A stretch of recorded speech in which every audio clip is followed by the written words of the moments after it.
हमारे चैनल को सब्सक्राइब करें और बेल आइकन को दबाना ना भूलें। नमस्कार, आप देख रहे हैं पब्लिक दर्शक। साथियों, इस वक्त हम नागपुर में हैं और नागपुर में हमारे सामने बहुजन समाज पार्टी के कार्यकर्ता हैं। सबसे पहले इनसे हम परिचय लेते हैं। सर, अपना परिचय दीजिए। मैं महेश हरिचंद सहारे इंदौर इस परिसर में रहता हूँ, नागपुर जिला है। मैं 27 सालों से बहुजन समाज पार्टी में काम कर रहा हूँ कार्यकर्ता के नाते। मैं बहुजन समाज पार्टी में नागपुर जिला में 7 पदों पर रहा हूँ और शहर अध्यक्ष भी रहा हूँ बहुजन समाज पार्टी का। और मेरी पत्नी यहाँ से निगम पार्षद है बहुजन समाज पार्टी। जी। नेताजी, आप जो बहुजन समाज पार्टी में इतना समय दिए हैं, तो बहुजन समाज पार्टी को किस नज़र से देख रहे हैं? अब इस वहाँ पे उत्तर प्रदेश जो गढ़ माना जाता है बहुजन समाज पार्टी का, इस वहाँ पे 1 सीट बच गई है, लोकसभा की 1 भी सीट नहीं बची है। इस पे कैसे नज़र? आकाश लामा का कभी एंट्री होता है, कभी बाहर निकाला जाता है, कभी एंट्री होता है, कभी बाहर निकाला जाता है। अब तो मीडिया में मजाक भी बन गया आकाश लामा का कि अंदर बाहर खेल क्या हो रहा है, थोड़ा उस पर बताइए। पत्रकार महोदय जी, सबसे पहले तो मैं आपसे विनती करता हूँ कि हम नेता नहीं, हम कार्यकर्ता है। आपने हमें जो नेताजी करके संबोधित किया, हम फुले शाह अम्बेडकर कांशीराम जी के फॉलोअर्स है, इनकी विचारधारा में काम करने वाले कार्यकर्ता है। बात आती है कि उत्तर प्रदेश के अंदर में बहुजन समाज पार्टी का जो गिरावट हुई है, वो गिरावट राजनीतिक दृष्टिकोण से हुई, विचारों से नहीं। और राजनीति में उतार चढ़ाव जिंदगी में काफी होते हैं। हमने भी इस दुनिया के अंदर में, भारत देश के अंदर में देखे कि इंदिरा गांधी को भी टमाटर से मारा गया है ना। वो एक बहुत बड़ा उदाहरण है। हम जिन महापुरुषों को मानते बाबा साहब, उनके ऊपर में टीका टिप्पणी हुई है। तो बहन जी तो हमारे राष्ट्रीय नेता है ना। अब एक महिला को इतना संघर्ष करते हुए मेरे ख्याल से आज तक भारत में किसी और ने नहीं। इसलिए बहन जी को आयरन लेडी की किताब भी मिली। ये कोई हमने नहीं दिया आयरन लेडी का, ये बहन जी को आयरन लेडी का किताब मिला है। हाँ, हम लोग की जो संख्या में गिरावट हुई है, वोटिंग ऑफ परसेंटेज में हम लोग उतना माइनस नहीं हुए। आज जैसा कहते कि हमारे पास में मात्र 1 आमदार है और हमारे पास खासदार नहीं है, लेकिन एक लोकसभा के अंदर में आज भी बहुजन समाज पार्टी वहां पर यूपी में 3, 4, 4.5, 5 लाख वोट लेती है। तो ये क्या है? ये राजनीति नहीं है, ये विचार है। ये बहुजन समाज पार्टी के महापुरुषों के विचार है जो आज भी उनके दिल और दिमाग तक बैठे हुए हैं। आपने कहा विचार है, बहुजन साहू अम्बेडकर का विचार है, लेकिन जब साहब काशीराम के समय पे फुले साहू अम्बेडकर के विचारों पे जब बहुजन समाज पार्टी चली थी, तो सत्ता में आई 4 बार मुख्यमंत्री। 2012 के बाद से जब सतीश चंद्र मिश्रा जी एंट्री हुआ है 2007 में, और 12 में जब उनका पूरी तरह से हवा माहौल बन गया बीएसपी में, तो 12 के बाद से अचानक में बहुजन समाज पार्टी का बहुजन मूवमेंट से विचार हट गया। हाथी नहीं गणेश है जो फुले साहू अम्बेडकर के विचारों से हट गए, उसके बाद बहुजन समाज पार्टी का ग्राफ अचानक गिर गया। तो आप कह रहे हैं विचारधारा है, तो कैसे वो विचारधारा आज बहुजन समाज पार्टी तो 0 पे आ गई है? तो वो विचारधारा कहाँ फैल रहा है? विचारधाराओं की लड़ाई 108 महापुरुषों ने आज तक भारत देश के अंदर में अपने आप को त्याग दिया है। और ये 1500 सालों पहले से ही हमारे ऊपर में गुलामगिरी की ठप्पा लगा हुआ है। और राजनीति समझौते के अंदर में बहुजन समाज पार्टी ने कभी भी डायरेक्ट समझौता नहीं किया। राजनीति होने के बाद में, इलेक्शन होने के बाद में हम लोगों ने समझौता किया। बात आती है कि 2012 के बाद में बहन जी के अध्यक्षता में ग्राफ कैसा गिरा, और सतीश चंद्र मिश्रा ने का जो सब्जेक्ट आपने बताया वो ऐसा है कि इस बहुजन समाज पार्टी के अंदर में माननीय कांशीराम ने SC, ST, OBC और माइनॉरिटी के लोगों को लेकर काम किया है, जिसमें कांशीराम साहब ने 15 और 85% की भागीदारी बताई। सतीश चंद्र मिश्रा जी है ब्राह्मण है, क्या उन्होंने मेहनत नहीं की? जी हाँ, उन्होंने मेहनत की है बहुजन समाज पार्टी के अंदर में। जब 208 सीटें बहन जी की जब चुनकर आई थी यूपी के अंदर में, उस समय में हिंदुओं के यानी पंडितों के, जैसे मिश्रा जी है, चतुर्वेदी जी है, त्रिवेदी जी है, ये जो सरनेम के लोग हैं, इन्होंने भी अपने कैडर्स में बैठे थे। इन्होंने भी बहुजन समाज पार्टी को मतदान किया था, क्योंकि वो कथाकथित समाजवादी पार्टी के जो गुंडाशाही वहां पर बात चलती थी, राजा भैया की जो गुंडागर्दी, इसको त्रस्त थे। उनको पता था कि इस देश के अंदर में उत्तर प्रदेश समान एरिया में अगर कोई प्रशासन चला सकती है वो है बहन कुमारी मायावती। उन्होंने दिल खोल के मतदान किया और वो साथ में रहे। अब वो खंडन कैसे टूटा हमारा बहुजन समाज पार्टी का, उसका एक उदाहरण है कि जिस समय हमारे पास में जो नए नए लोगों को टिकटें मिली थी, है ना, जो कैडराइज नहीं थे, कुछ कैडराइज लोग थे जिन्होंने बहुजन समाज पार्टी छोड़ के चले गए हैं। उसका कारण था उनका स्वार्थ बना था कि भैया मुझे जिम्मेदारी देना था, मुझे बड़े मंत्री पद देना था। लेकिन बहुजन समाज पार्टी हमेशा अपने घर के लोगों को घर में रखकर दूसरे लोगों का स्वागत करती है। तो जब अदर समाज के लोग बहुजन समाज पार्टी में जब आते हैं तो हमारा काम बनता है, कर्तव्य बनता है कि हमने उनको उसको जिम्मेदारी देना चाहिए। आप कह रहे हैं अदर समाज के लोग जब बहुजन समाज पार्टी में आती है तो बहुजन समाज पार्टी मजबूत होता है, लेकिन मैं ये कहता हूं कि जब अम्बेडकरवादी किसी भी पार्टी में जाते हैं तो वोट बैंक लेके जाते हैं, लेकिन कोई भी समाज का आदमी जब बहुजन समाज के पार्टियों में आता है तो क्या वो आपको लगता है वोट लेके आते हैं अपने समाज के? नहीं, ये भी बात बराबर है आपकी कि वो लोग हमारे अपने साथ में हमारे पास में वोट नहीं लाते। ये माननीय कांशीराम साहब ने भी कहा है कि हमारा वोट ट्रांसफर दूसरे पार्टी के साथ में होता है, लेकिन उनका हमारे साथ में नहीं हो पाता है। ये कथाकथित हम लोगों को देखे कि बहन जी ने स्टेटमेंट तो काफी बार दिए, जैसा अभी बहन जी 2017 के पहले 12 में हमारी जब 10 खासदार थे और समाजवादी के 5 खासदार थे, उस समय भी हमको उनका वोट ट्रांसफर नहीं हुआ समाजवादी पार्टी। लेकिन फिर भी तो 10 सीट बहुजन समाज पार्टी सीटें आई। तो मेरा वही कहना है कि आज हमारे पास एक भी सीट नहीं है। 2025 में हम लोग बात कर रहे हैं, अकेले लड़ रहे हैं ना, हाँ, हमारे पास एक भी सीट नहीं है आज की तारीख में, फिर भी हम 4 और 5 लोग वोटर्स कहाँ से लाते हैं? ये वो मिस्टरी लोग हैं, ये वो मिस्टरी लोग हैं जिसको थोड़ा सा धक्का मारा जाता है। देखिए राजनीति में काम करते करते कि नहीं 3 प्रकार का वोट होता है। एक उसका कैडर होता है, उसका काम करने वाले फ्लोटिंग वोट होता है। ये जो फ्लोटिंग वोट होता है ना, ये इलेक्शन के 1 डे प्लस यानी एक दिन पहले बढ़ता है, और जिस दिन मतदान होता है उस दिन वो घर से निकलते हैं हम लोग मतदान करने के लिए, या फिर हम लोग बस्ती में जाते कि चलो चलो आप लोग चलिए हाथी को वोट देंगे, तो उनके दिल और दिमाग में सब चीजें आती है कि भैया ये लोग आए हैं करके। तो वो जो फ्लोटिंग वोट होता है ना, वो हमारे लिए बहुत मायना रखते हैं, जो कम से कम 1.5-2-2.5% होता है। ये 1.5-2.5% जो मतदान होता है ना, ये वोटिंग वोटर होता है, और ये वोटिंग के लिए उसको जीतने के कगार पर होता है। आप अगर उस समय का यूपी का अगर पेपर देखते हो तो हमको जो 10 सीटें मिले थे उसमें हम लोग बहुत बड़ी मात्रा में नहीं जीते थे, लेकिन जीत हासिल हुई। 1994-95 में जब वो साहब काशीराम कैडर किया करते थे तो उत्तर प्रदेश हमारे बच्चे हुआ करते, तो घर घर से नेता तैयार किया जाता था और घर घर जिम्मेदारी हर किसी को मिली हुई थी, एक एक बच्चे की जिम्मेदारी थी। आज बहुजन समाज पार्टी के पास सब कुछ होने के बाद क्या आपको लगता है कि जो गांव-गांव में जो बच्चे हैं, जो नेता हैं, पढ़े लिखे बेरोजगार घूम रहे, क्या उनको जिम्मेदारी मिल रही है बहुजन समाज पार्टी में? आज हारने का कारण क्या है? माननीय कांशीराम के समय में जिस तरीके से लोग काम करते थे, तो साहब के समय में भी पार्टी से काफी लोगों ने बगावत की थी। मैं उनका नाम लेना पसंद नहीं करूंगा, उन्होंने भी समाज के और पार्टी के अंदर में काफी सारा काम किए। तो स्वार्थ की भावना, उन्होंने अपने स्वार्थ के लिए बहुजन समाज पार्टी में काम किए, आमदार खासदार मंत्री बने, और जहाँ उनका जहाँ पेट भर जाता था वो बहुजन समाज पार्टी से छूटकर कांग्रेस या भारतीय जनता पार्टी के साथ में निकल जाते, तो उस समय में समाजवादी पार्टी के साथ में निकल जाते। माननीय कांशीराम साहब ने उस समय कहा था कि बहुजन समाज पार्टी या नेता बनाने की मशीन है। लेकिन आज सर वही चीजें आपने बता दी, हम जो कहना चाह रहे थे, बहुजन समाज पार्टी राजनेता तैयार करने की मशीन थी। आज क्यों नहीं तैयार हो रहे हैं नेता? आज बहुजन समाज पार्टी में नेता नहीं तैयार हो रहे हैं। घर घर में आज पढ़े लिखे ग्रेजुएट लोग हैं, लेकिन बहुजन समाज पार्टी के जो नेता हैं वो आगे बढ़ के युवाओं को आगे नहीं बढ़ा रहे हैं, युवाओं को जिम्मेदारी नहीं दे रहे हैं, तो इसीलिए बहुजन समाज पार्टी लगातार आ रही है। देश के अंदर में इस मनोवादी प्रशासन में जो 11वां साल चालू है भारतीय जनता पार्टी का, इस 11वें साल के अंदर में आप लोगों को पता होगा कि इस देश के अंदर में जो सबसे पुरानी पार्टी थी जिसका नाम कांग्रेस था, उनके कई खासदार लोग भारतीय जनता पार्टी में चले गए। हमारे पास तो खासदार नहीं है ना। उनकी ईडी के काफी विषय समाज के आगे में है, मीडिया के मार्फत आए हैं, मीडिया के मार्फत आए हैं। उनको इतना डर है कि पूछो मत। इसलिए बहन जी ने अपने नेताओं को उतना आगे नहीं आने दिया कि भैया उनके ऊपर में ईडी का प्रभाव हो। लोग ये भी कहते हैं कि बहन जी के ऊपर में बीजेपी वालों का प्रभाव है, बहन जी उनके मार्फत चलती है। ये सरासर गलत है। ये आज आप कोई भी वकील को या जज को पूछ लीजिए कि बहन जी के ऊपर में कितने केसेस है या कौन सा केस चल रहा है, तो एक भी केस बहन जी के ऊपर में। हाँ, बहन जी अपने समाज के लिए आज भी रुकी हुई है।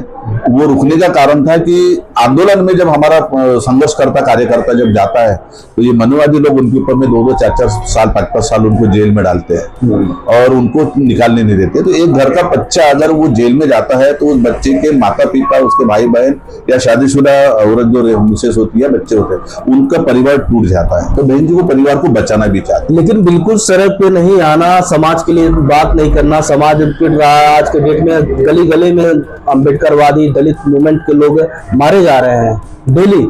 बहन जी कभी कभी ट्वीट कर देती है छोटे बड़े मुद्दों पे, हर बातों पर नहीं रखती है। ना ही उनके कार्यकर्ता हर जगह जाके हालचाल लेते हैं कि हमारे लोग मारे जा रहे हैं। तो बहुजन समाज पार्टी मजबूत कैसे होगी? वहां पर चंद्रशेखर एक नया चेहरा आके नेता बन गया है। नहीं, चंद्रशेखर आजाद जी के बारे में मैं कुछ कहना नहीं चाहूंगा। वो एक सीनियर वर्कर है, उनकी उत्पत्ति भी बहुजन समाज पार्टी से हुई है।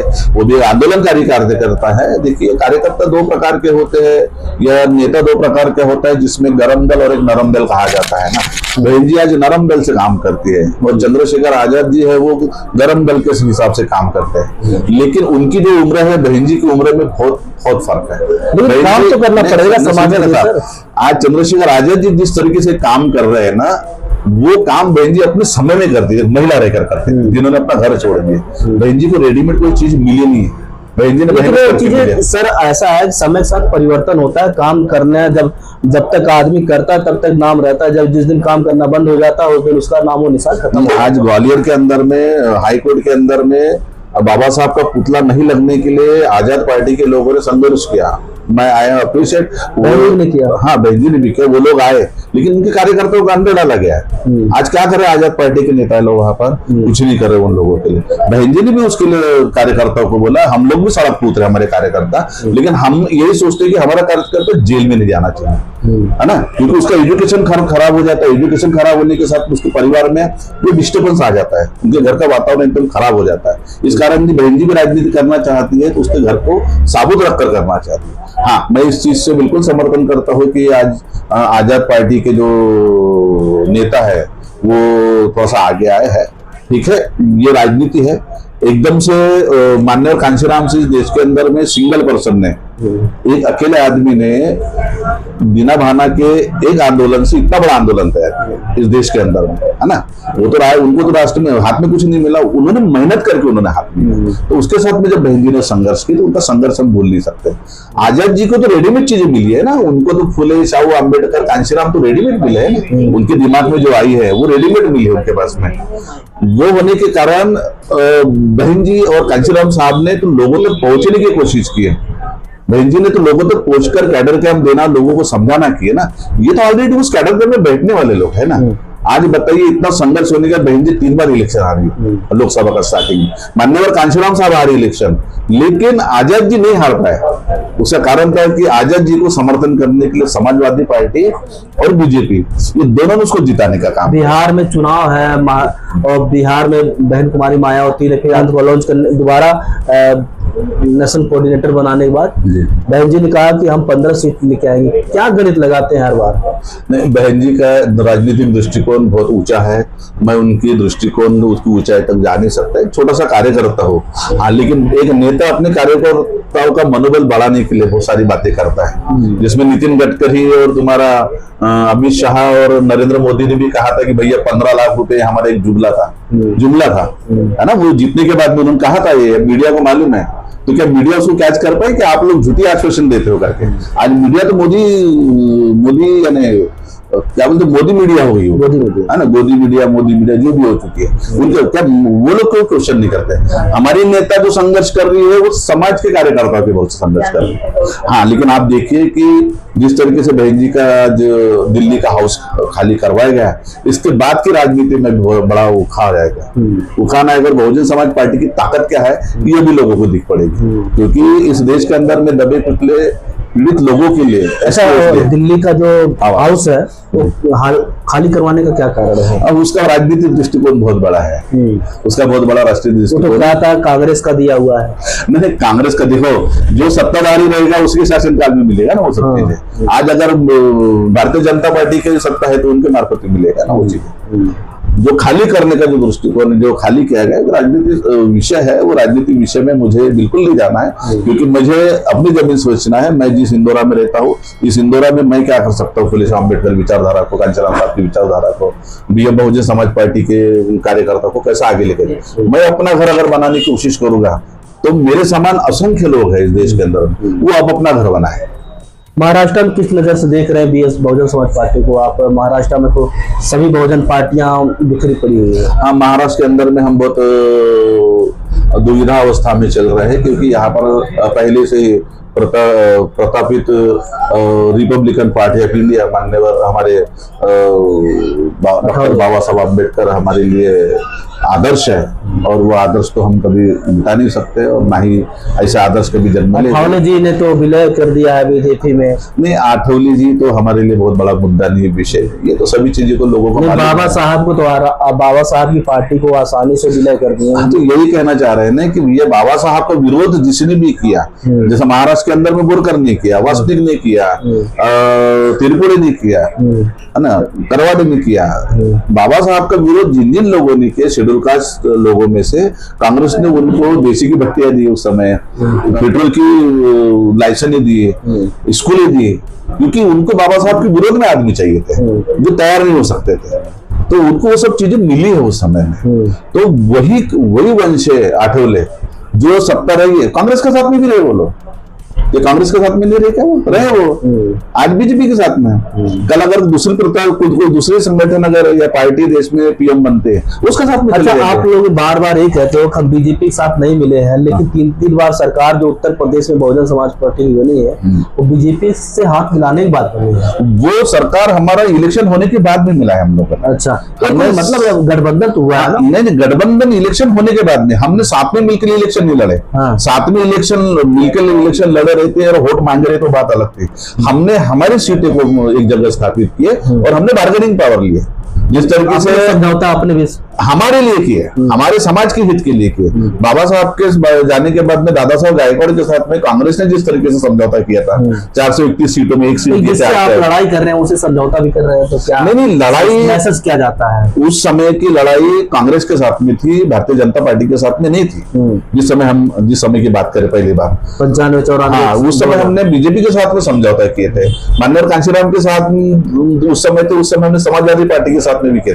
अम्बेडकर विचारधारा, लोहिया विचारधारा एक साथ में आए थे उस समय काम कर। अच्छा, कांग्रेस वाले आरोप लगाते बीजेपी से मिलके गठबंधन किए, लेकिन कांग्रेस से भी तो गठबंधन करके 2009 से लेके 2014 तक चला पार्टी, तो कांग्रेस वाले अपनी गिरवान को नहीं जानते हैं। कांग्रेस देखिए, अभी राहुल गांधी इस देश के अंदर में एक बड़ा नेता करके उभर रहे हैं वो लोग, है ना। गांधी परिवार से राजकुमार बाबा साहब ने कहा कि भैया मैं उस वोट का अधिकार देने जा रहा हूँ कि अब राजकुमार अपने माँ के पेट से बन के राजकुमार नहीं बनेगा, वोट से बनेगा करके। आज राहुल गांधी को समझ में आ गया कि भैया बाबा साहब की जो बातें हैं, संविधान जो है उस वाकई में सत्य है, इस वोट में जो मजा है। आज वो गाँव गाँव जो घूम रहे हैं, वो क्यों घूम रहे हैं? वो भारत जोड़ो अभियान कर रहे हैं, ऐसा उनका कहना है। लेकिन मेरा ऐसा कहना है कि वो कांग्रेस जोड़ो अभियान कर रहे हैं। भारत जोड़ो अभियान ये तो बाबा साहब ने किया। जो कांग्रेस ने अपना जो कांग्रेस के शासन में देश भारत तोड़ो था, भारत को बांग्लादेश बांट दिया, कभी भूटान बांट दिया, उनको अभी जोड़ने की कोशिश कर रहे हैं वो बांट दिया। लेकिन ये मुखौटा है दिखाने का, वो कांग्रेस जोड़ो आंदोलन कर रहे हैं। अच्छा, हाँ, वो भारत जोड़ो आंदोलन नहीं कर रहे। भारत जोड़ो आंदोलन कौन करेगा? यहाँ की प्रस्तावित जो राजनीतिक दल है जिसके हाथ में सत्ता है वो जोड़ेगी। लेकिन वो तो ऑलरेडी टूट चुका है। अभी चाइना का वार देखिए, पाकिस्तान का वार देखिए। पाकिस्तान का जो वार हुआ है वो मैं उसके लिए निंदनीय करता हूँ, और मैं शोक व्यक्त करता हूँ कि हमारे भारत के अंदर भी जितने भी लोग थे, परदेशी लोग थे, जिनके ऊपर में आक्रमण हुआ है या जो कुछ भी हुआ है, उसके लिए हम खेद व्यक्त करते हैं कि उनके घरों से वो लोगों को कुछ मृत्यु हुई है। परंतु इसमें भारतीय जनता पार्टी का बहुत बड़ा हाथ है, क्योंकि 2012 के भीतर में हमारे देश के पंतप्रधान जी, जिनका नाम नरेंद्र मोदी जी है, उनका एक भाषण सुन लीजिए आप कि इस देश के अंदर में घुसपैठिए जो लोग आते हैं या आतंकवादी आते हैं, उग्रवादी आते हैं और हमारे देश के ऊपर में आक्रमण करते हैं, तो इसका जिम्मेदार कौन?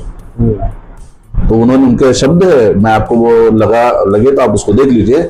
उनका मुख्य कारण होता है देश का पंतप्रधान, क्योंकि उसको अपनी सीमाएं बांधना नहीं आता है। वो कहता है कि जल थल वायु ये तीनों सेनाएं उसका कारणीभूत होता है, क्योंकि वो रक्षा मंत्री के हाथ में बंधक नहीं है, पकड़ में नहीं है करके, ये उनका भाषण है। लेकिन आज 2012 से तो 2025 तक का ये जो अभी ये हुआ है आतंकी हमला, ये 9वां हमला है हमारे देश के ऊपर में। नरेंद्र मोदी जी के शासनकाल में 9वां हमला हुआ है। तो क्या जिस समय मनमोहन सिंह इस देश के पंतप्रधान थे, उनके ऊपर में टीका टिप्पणी करने का अधिकार अगर नरेंद्र मोदी को था, वो कहते हैं कि यहाँ पर रक्षा मंत्री जो थे उस समय के वो और प्रधानमंत्री ये नपुंसक है, वो लोग बिल्कुल भारत चला नहीं सकता है, कि उनकी जिम्मेदारी है। तो क्या नरेंद्र मोदी की जिम्मेदारी नहीं आज की तारीख में?